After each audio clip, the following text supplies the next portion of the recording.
Kumustahin din natin ang unang araw ng pasukan sa Danau City Central School sa Cebu. May unang balita live si Nico Sereno ng GMA Regional TV, Balitang Bisdak. Nico? Yesusa, nagsimula na nga ang klase dito sa Cebu at dito sa Danau City Central School maagang nagsidatingan ang mga mag-aaral kasama ang kanilang mga magulang para sa unang araw ng pasukan. Pero ang ilan ngayong araw pa lang hinahanap ang kanilang mga classrooms dahil limitado ang espasyo. Sa mga classrooms na rin isinagawa ang flag raising ceremony kasabay ng orientation. Itong Danau City Central School ang pinakauna at pinakamatandang public school dito sa lungsod na na-establish noon pang taong 1902.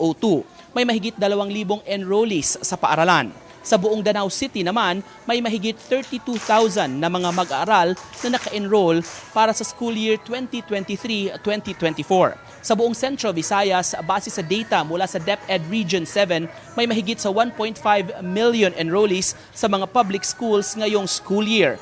Aminado ang DepEd, kakulangan pa rin sa mga silid-aralan ang isa sa mga pangunahin nilang problema. Aabot daw sa 900 plus classrooms ang shortage sa Central Visayas, lalo na yung mga nasira dahil sa Super Typhoon Odette. Ang solusyon sa ngayon, magkaroon ng emergency classes o double shifting.